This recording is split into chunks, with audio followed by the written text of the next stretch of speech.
일어나서 주님과 함께 가자, 이런 주제로 말씀을 드립니다. 정말 내가 그 사람을 사랑한다면, 그 사람이 나에게 의미 있는 대상이라면 우리는 함께 갑니다. 함께 간다는 것은 행동이고 믿음을 의미하지요. 그래서 오늘 우리의 믿음이 앉아있는 믿음과 행동하는 믿음이 대조를 이루고 있습니다. 일어나라, 앉아있지 마라, 잠들지 마라, 그리고 나와 함께 가자. 우리를 초청하시고 이끄시는 분이 주님이십니다. 그래서 우리가 신앙생활할 때 각자 마음에 깨닫고 결심해야 되는 중요한 요소가 하나 있습니다. 그것은 내가 어디까지 주님을 따라갈 것이냐 하는 질문입니다. 예수님은 나를 위해 어디까지 가셨습니까? 십자가의 죽음까지 가셨죠. 그렇다면 나는 주님을 따라서 어디까지 갈 것인가? 여러분 마음속에 내가 하나님의 은혜를 알고 예수를 믿는다면 나는 어디까지 주님을 따라갈 마음이 있는가? 이 점을 생각해 보신 적이 있으신지요? 지금 다시 한번 생각해 보십시오. 나는 여기까지 주님을 따라가야 되겠다. 우리 신앙의 목표, 신앙의 목적이 있어야 하겠습니다. 그래야만이 우리가 주님을 따라가는 그 과정에서 하나님의 도우심이 나타나고 하나님의 손길이 역사하기 때문입니다. 그러나 우리가 가만히 앉아 있을 때는 주님이 우리를 도울 수가 없습니다. 우리가 주님을 따라가다가 실패도 해보고 때로는 두려워서 주저앉기도 하고, 성경에도 수많은 인물들이 주님을 따라가다가 더 못 따라가겠다 넘어지기도 하고, 그다음 또다시 주님이 오라 하실 때, 여기까지 오라고 하실 때 두렵지만 첫 걸음을 디뎌보고 이렇게 주님을 따라가보고 또 마귀와의 싸움에 부딪혀보고 이렇게 행동하는 신앙, 실천적인 신앙 속에 주님의 도우심이 효과적으로 나타나는 겁니다. 성령의 임재하심이 우리 곁에 있음을 우리가 느끼게 되는 겁니다. 우리가 눈에 보이는 것과 귀에 들리는 소리, 감각으로 살아가기 쉬운데, 그러나 하나님의 성령은 우리가 감각적인 신앙이 아니라 보지 못하는 것을 보게 하고 듣지 못하는 것을 듣게 하고 늘 하나님의 임재 속에 살아가게 해 주십니다. 자, 서울서 부산까지 누구하고 같이 가면 가장 빨리 가겠습니까? 만일에 시부모님하고 기차를 타고 마주 앉아서 같이 간다. 그때요, 빨리 가는 것 같을까요? 또 말단 직원이 회사 사장님하고 기차를 타고 같이 간다. 아우, 부담스러워요. 역시 부담스러운 동행이고 그렇게 빨리 가는 것 같지가 않을 것입니다. 그러나 친구하고 같이 간다면 오징어 땅콩을 씹으면서 농담을 하면서 부담 없이 벌써 대전이네, 벌써 부산이네, 이렇게 되는 겁니다. 우리 인생은 짧지만 그래도 한편의 드라마요, 한편의 인생입니다. 내 시간적으로 50을 넘으면 빨리 간다고 합니다. 내리막처럼. 저도 여기 합정동에 올 때 40대 후반이었는데 벌써 50을 넘어가지고 60에 진입을 했습니다. 인생은 시간적으로 빨리 간다, 늦게 간다, 그런 느낌이 있습니다. 또 의미적으로 내 인생의 의미가 무엇인가? 정말 내가 의미 있는 인생을 살고 있는가? 이런 관점에서 우리 시간에 대한 느낌이 있을 수 있습니다. 어쨌든 한 번 사는 인생이고 화살처럼 빨리 가는 것은 사실입니다. 그래서 때로는 길게 느껴지고 때로는 짧게 느껴지고 때로는 의미 있게 느껴지고 때로는 의미 없는 것처럼 느껴집니다. 도대체 내 시간은 이렇게 빨리 가지 않을까? 도대체 나는 시간을 지금 어떻게 보내고 있는가? 우리가 시간에 대한 감각이 있다는 것이지요. 그러므로 우리가 우리 인생을 누구하고 같이 가느냐? 어디까지 같이 갈 것이냐? 이것이 참으로 중요합니다. 어떻습니까? 여러분이 스스로 생각하기에 나는 지금 누구하고 같이 가는 것 같습니까? 여러분, 같이 가는 사람이 있습니까? 내가 같이 인생을 걸어가고 있는 그 사람은 나에게 어떤 의미가 있는 대상입니까?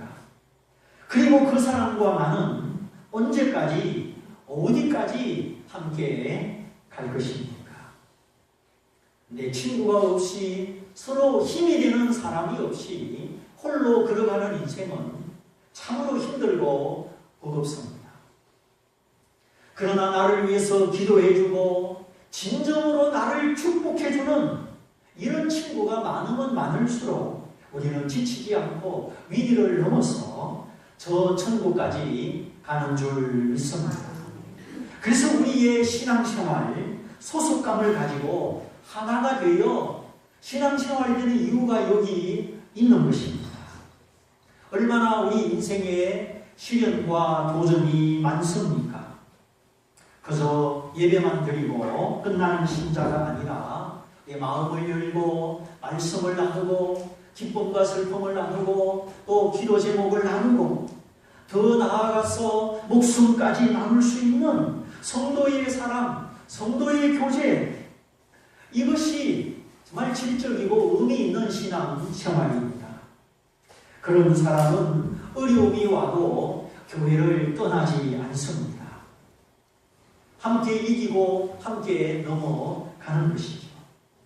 기도해주는 사람도 없고 마음을 열고 고민을 나눌 사람도 없고 그렇게 홀로 살아간다면 우리가 어려움에 부딪혀서 넘어지고 일어나기가 힘든 것이죠.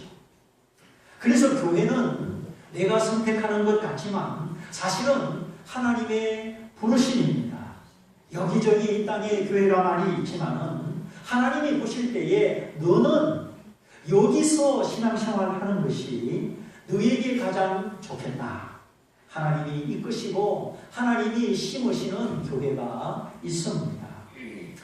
교회는 건물이 아니고 사람이지요. 예수님을 나의 구주와 하나님으로 믿고 고백하는 사람, 그 사람 안에 성령이 계셔서 성령이 우리를 서로 교통하게 하시고 한몸 되게 하시는 성도의 교제, 그래서 믿는 사람들의 모임과 소통과 일체, 그것이 바로 교회입니다. 영적인 가족이죠. 하늘나라 가족입니다. 예수의 피로 말미암아 서로 사랑하는 하늘나라 가족이 바로 교회입니다.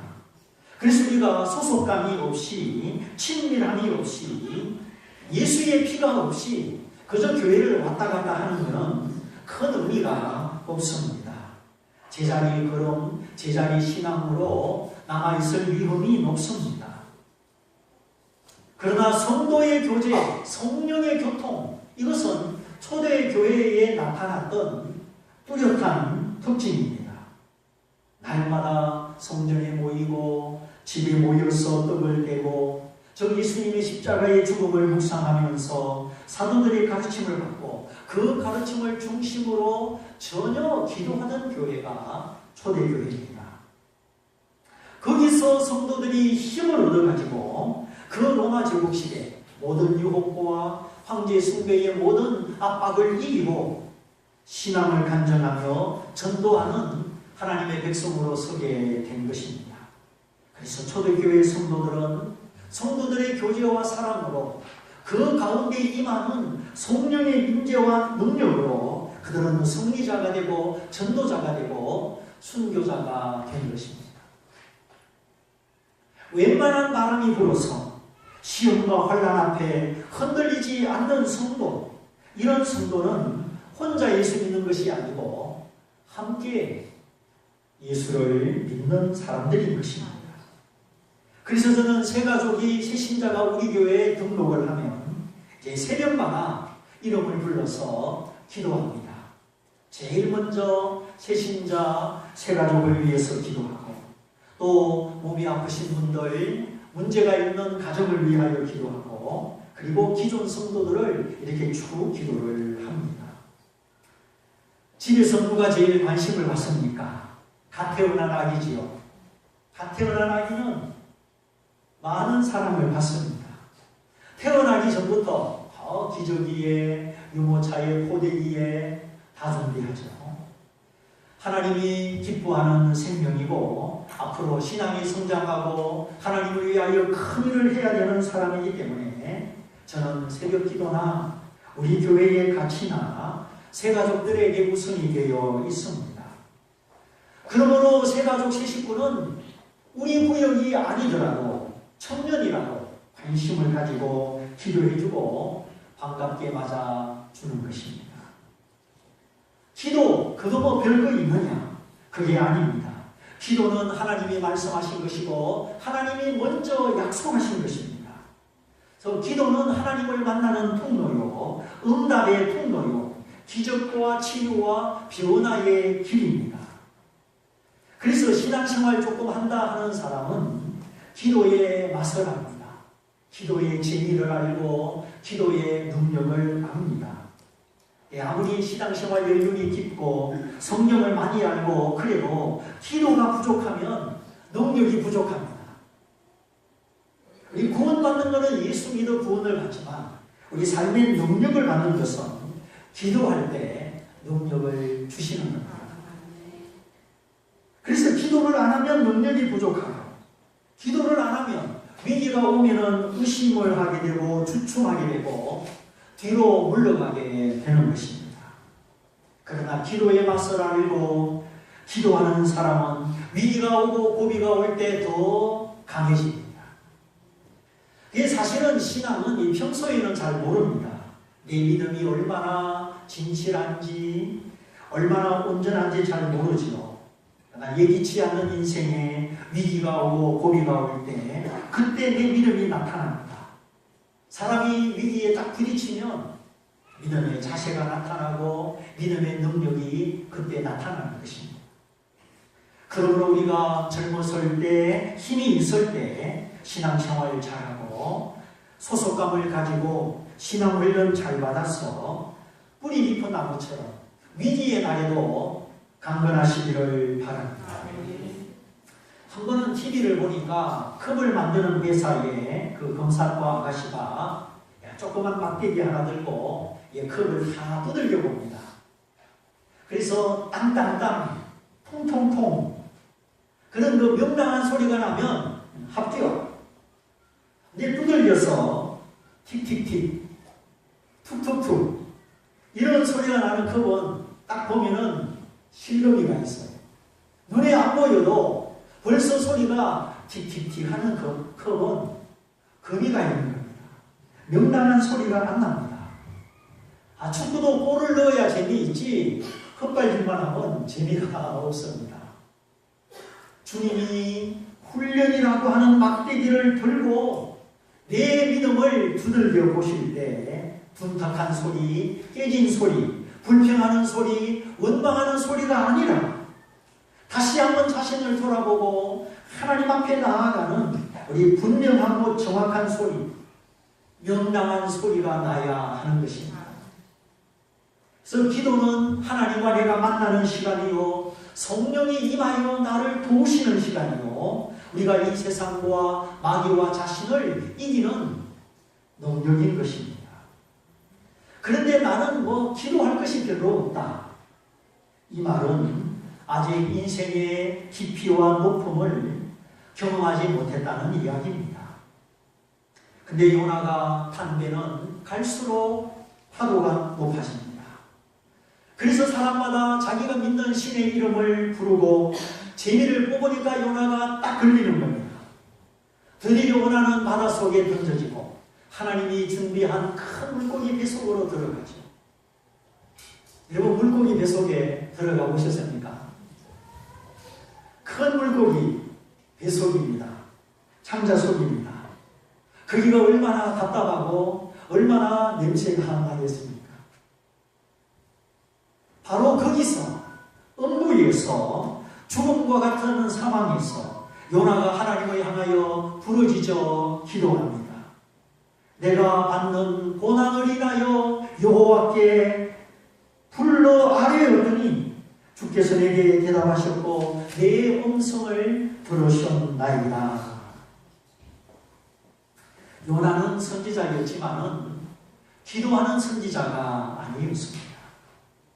판단하고 분석하고 아수르 나라에 대하여 편견을 가지고 있는 선지자였습니다. 우리 이스라엘 민족은 구원을 받아도 저 아수르 민족은 구원받으면 안 된다. 그런 마음의 영적인 편견을 가지고 있었습니다. 우리 일본 사람 미워하는 죄는 회개해야 해요. 일본 정부는 잘못했지만 일본 사람은 미워하면 안 됩니다. 그 하나님이 기뻐하지 않으셔요. 하나님은 아수르 나라의 수도 니느웨 백성을 사랑하시고 그 백성이 회개하고 구원받기를 원하셨습니다. 하나님의 마음은 멸망 앞에 있는 니느웨 백성에게 있었고 하나님의 사랑은 그 백성들이 구원받기를 원하셨습니다. 그러나 요나는 하나님의 마음이 있는 거기까지 나아가지 못했습니다. 요나야 니느웨로 가라. 거기 가서 전도해라. 근데 요나는 그 하나님의 말씀이 듣기가 싫어서 그 하나님의 말씀에 마음을 같이하여 따르는 것이 아니라 하나님의 얼굴을 피하여서 숨지요. 그리고 니느웨와 정반대 방향 스페인의 다시스로 가는 배를 타는 겁니다. 하나님의 마음이 있는 곳에 하나님의 눈이 머무는 곳에 거기가 어디든지 거기가 누구든지 우리가 주님과 함께 가기를 원합니다. 우리가 주님과 함께 가려면 기도해야 됩니다. 기도가 끊어지면 안 됩니다. 아마 사탄은 이것도 해주고 저것도 해주고 이 일도 잘 되게 해주고 저 일도 잘 되게 해주고 그러나 기도는 못하게 할 것입니다. 우리가 세상에서 출세하고 성공하고 사탄이 밀어줄 수도 있습니다. 그러나 기도는 못하게 할 것입니다. 기도하지 못하고 바쁜 삶, 분주한 삶, 내 마음을 뺏기는 삶, 그것은 아닙니다. 베드로를 보십시오. 그는 명색이 수제자입니다. 교실로 말하자면 반장입니다. 예수님은 베드로의 영적 상태, 믿음의 상태를 아시고 시몬아 시몬아 깨어있어 기도해라. 시험에 들지 않게 기도해라. 지금 사단이 너를 밀가루듯이 시험하려고 너를 청구하였지만 내가 너의 믿음이 떨어지지 않기를 위하여 기도하였노라. 너는 돌이킨 후에 너의 형제들을 굳게 해라. 이 시몬은 갈대라고 하는 뜻인데 베드로의 원래 이름입니다. 유명한 수학자요 철학자였던 파스칼은 사람은 생각하는 갈대다. 그렇게 사람을 묘사하였지요. 사람은 연약하지만 생각하는 기능이 있다. 생각할 수 있는 능력이 있다. 그런 의미로 이해가 됩니다. 그런데 시몬 베드로는 정말 갈대같이 연약하고 흔들리는 존재인데 근데 베드로는 자신감이 지나치고 스스로 과신하였습니다. 예수님이 보시기에는 베드로가 벼랑 끝에 서 있는 것처럼 아주 위태로운 지경인데 베드로는 지금 자기가 어디에 있는지를 모르는 겁니다. 내 믿음의 현주소, 내 믿음의 영적 현주소를 우리가 알아야 하겠습니다. 병원에 가서 몸을 전체 조사해보면 신체 나이가 나옵니다. 어떤 사람은 나이가 25 청춘인데 신체 나이는 50살이 나와요. 운동을 안 하고 앉아서 묻기만 하니까. 어떤 사람은 나이는 70인데 그 맥박이나 혈관이나 신체 나이는 50살이 나오는 겁니다. 신체 나이는 똑같은 50살인데 하나는 25이고 한 사람은 70살입니다. 이게 어떻게 되는 겁니까?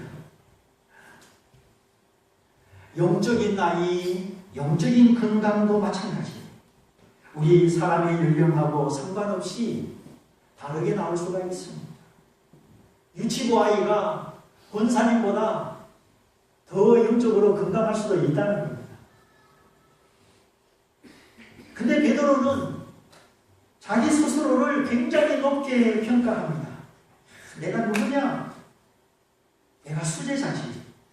내가 신앙생활 몇 년 했느냐? 그러면서 그냥 기도하지 않고 다른 감옥에도 따라가고 예수님 죽는데도 따라간다고 했지만 조금 예수님 따라가다가 나 예수님 모릅니다. 그만 베드로의 믿음이 무너지고 말았어요. 아니 예수님이 베드로의 믿음 떨어지지 않도록 기도했는데 왜 베드로는 실패하고 말았을까요? 사탄이 어떻게 시험했습니까? 밀 까부르듯이 옛날에 그 키에다가 밀이나 쌀, 보리를 담아가지고 공중에 던져서 쭉정이는 날아가고 알곡은 안으로 모았지요. 그렇게 쭉정이를 아주 그냥 하늘에 날리는 것처럼 사단이 베드로를 이렇게 날려버리려고 지금 밀을 까부르듯이 사단이 지금 베드로를 시험하고 있는 겁니다. 그만큼 지금 베드로는 영적으로 위험한 상태에 있는 것입니다. 조금만 건드리면 툭 하고 자빠지는 그런 상태를 말하는 것이죠. 자, 어떻습니까? 나는 사단의 시험을 알아차리고 쉽게 넘어가지 않는다. 아니면 나는 사탄의 시험이 뭔지도 모르겠다. 잘 넘어간다. 내 믿음의 상태, 내 믿음의 수준은 어떤 것 같습니까? 나는 별로 기도할 일이 없고 큰 어려움도 없다. 기도를 안 해도 큰 어려움이 없으면 이거 어떻게 된 겁니까? 이거 어떻게 평가를 해야 될까요? 둘 중에 하나일 것입니다. 하나는 항상 기도하기 때문에 늘 성령 안에서 기도의 영으로 살기 때문에 나는 큰 어려움이 없다 그럴 수 있죠. 남들은 모르지만 나는 기도의 비밀을 알고 기도의 능력을 알아서 보이듯이 안 보이듯이 늘 기도하기 때문에 그 기도의 방패 속에 기도의 능력 속에 큰 어려움이 없을 수가 있습니다. 또 하나는 아직 신앙이 햇병아리이기 때문에 만지면 터질까 만지면 부서질까 너무 연약하기 때문에 사단이 특별히 시험할 것도 없고 건드릴 것도 없고 그래서 평안한 것처럼 큰 일이 없을 수도 있습니다. 군대에 가면 아주 신참은 아무것도 모르는 신참은 일을 안 시키잖아요. 야, 잘 지켜봐. 그러고는 일을 안 시킵니다. 시킬 만큼 부대 사정을 모르고 준비가 안 됐기 때문이죠. 중대장님실이 어디 있는지 탄약고가 어디 있는지 모르니까 일을 못 시킵니다. 그러므로 우리가 어떤 의미에서 시험 드는 것도 믿음이고 주님을 따라가다가 실패해보는 것도 믿음의 경험입니다. 유치한 시험에 들고 잘 삐져라는 말이 아니라 우리가 주님을 따라가다가 정말 주저하기도 하고 때로는 어디까지 내가 주님을 따라갈 수 있겠는가 두렵기도 하지만 주님을 따라가다가 넘어지고 실패하는 것은 우리 자신을 깨닫고 하나님을 의지할 수 있는 큰 믿음의 주춧돌이 된다는 것입니다. 그래서 우리가 위기를 겪어보고 또 실패해보고 정말 인간의 한계에 부딪혀보면서 우리가 온전히 하나님을 신뢰하는 믿음의 자세가 갖추어지는 것입니다. 그래서 성경에는 하나님이 성도들의 믿음을 테스트해보는 일들이 많이 나옵니다. 예수님도 빌립이라는 제자를 이렇게 시험하려고 물어보셨죠. 야, 빌립아, 여기 이 베세다 들판에 사람들이 많다. 이 사람들 어떻게 먹였으면 좋겠느냐. 예수님은 말씀을 듣느라고 사흘 동안이나 예수님을 따라다니면서 배고픈 그들에게 뭔가 먹이고 싶었습니다. 근데 빌립이 어떻게 대답했습니까? 예수님 300데나리온의 돈이 있다고 하더라도 부족할 것입니다. 빌립은 얼마나 머리가 잘 돌아가는지 300데나리온의 돈이 있어도 이 많은 사람 먹일 수 없습니다. 세 가지 이유입니다. 300데나리온도 없습니다. 그 돈이 있어도 이 빈들판에 떡을 파는 가게도 없습니다. 그래도 부족합니다. 아주 빌립은 못한다는 거예요. 안 된다는 겁니다. 나는 세례기도도 못하고 나는 교사도 못하고 나는 11조도 할 수 없고 나는 성가대도 못하고 다 못한다는 거예요. 한 데나리온은 품꾼이 하루 받는 품삯입니다. 하루에 10만 원을 받으면 10만 원 곱하기 3천만 원이죠. 그 3천만 원의 돈이 있다고 해도 예수님 부족합니다. 이 많은 사람을 먹일 수가 없습니다. 빌립은 예수님이 생각하는 그 생각까지 따라가지를 못했습니다.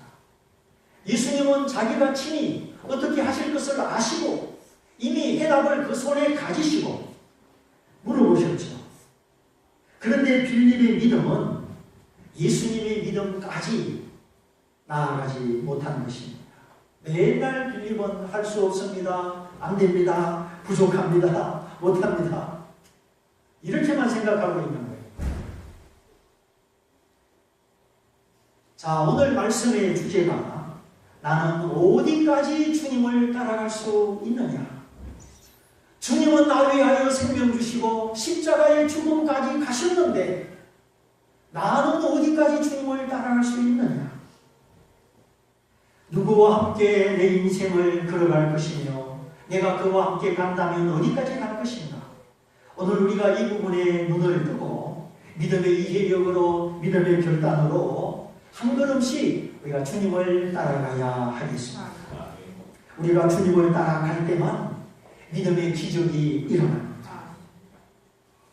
정말 때로는 태산이 앞길을 가로막고 때로는 물질이 앞길을 가로막고 때로는 건강이 앞길을 가로막고 때로는 속썩이는 자녀가 앞길을 가로막고 그때에 무너지지 말고 하나님을 찾아서 하나님을 만나는 은혜가 있으시길 축원합니다. 그런데 이성적이고 합리적이고 계산적인 믿음은 위기와 고비를 넘어가지 못합니다. 온갖 삶의 환경과 예기치 못한 일들, 인간관계의 파탄, 나도 모르게 자꾸 미운 마음이 생기는 것을 어떡합니까? 나도 모르게 꼴보기 싫은 사람을 어떻게 합니까? 우리 인생이 참 만만하지가 아니한데 우리가 사람을 의지하지 말고 평안하고 쉽고 좋은 것만 기대하지 말고 인생의 위기와 고비가 와도 파도를 타듯이 넘어갈 수 있는 믿음의 역량을 키워야 하겠습니다. 최근에 들은 이야기입니다. 이 본인은 의사입니다.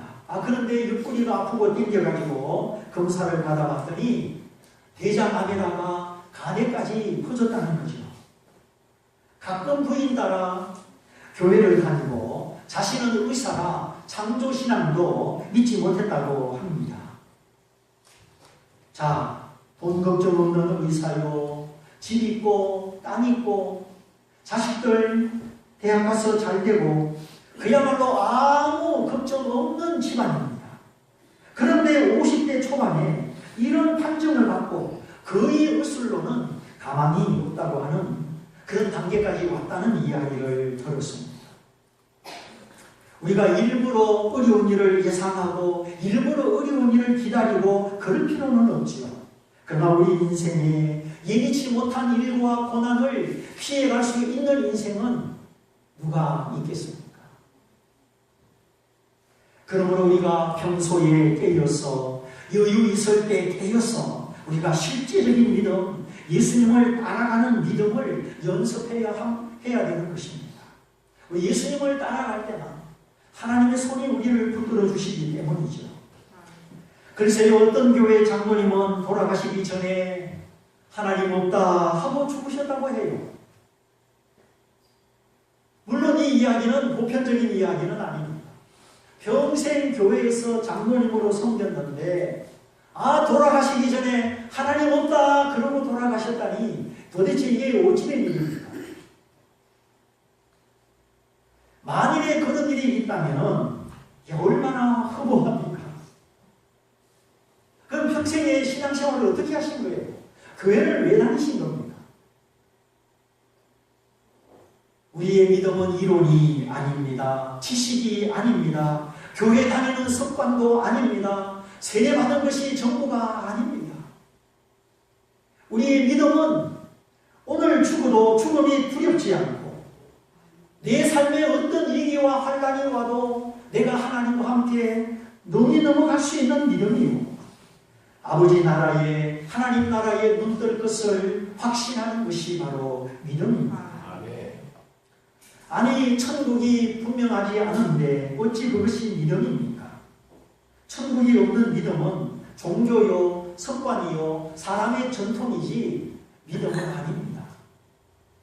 왜냐하면 우리가 아무도 죽음을 피할 수 없기 때문에 아무도 죽음의 강을 그냥은 건너갈 수 없기 때문에 천국을 믿는 믿음이 아니면 어찌 그것이 믿음이 되겠습니까?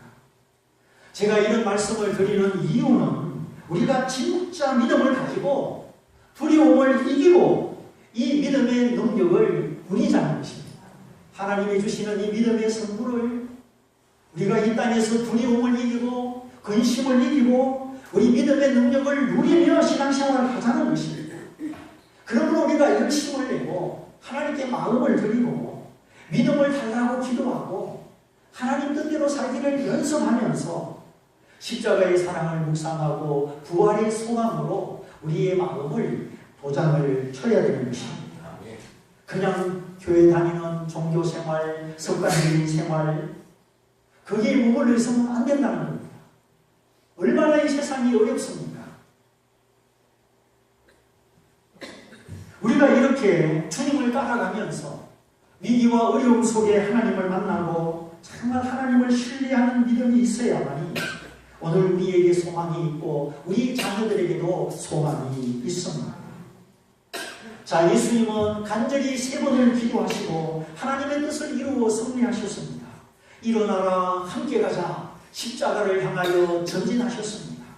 고난이 있어도 죽음이 고통이 나를 기다리고 있어도 이것이 하나님의 뜻이요 인류를 구원하는 길이기 때문에 예수님은 십자가를 향하여 일어나라 함께 가자 그리고 전진하셨죠. 하나님이 원하시는 자리까지 그 자리가 고통이라도 그 자리가 희생이라도 그 자리가 죽음이라도 예수님은 하나님이 원하시는 자리만큼 십자가의 죽음까지 나아가신 것입니다. 나는 예수님이 원하는 그 자리까지 어디까지 가고 있는지 서울서 목포까지 가는 기찻길 시부모님하고 회사 사장님하고 함께 가면 유쾌하고 빨리 가는 길이 아니라고 했습니다. 오늘 우리 인생의 걸음 주님과 함께 주님이 오라고 하시는 자리까지 베드로처럼 실패하지 말고 빌립처럼 실패하지 말고 주님과 함께 주님이 원하시는 자리까지 믿음으로 나갈 수 있기를 바랍니다. 그래서 우리가 한 걸음 한 걸음 말씀을 붙잡고 순종하는 첫 걸음이 필요한 겁니다.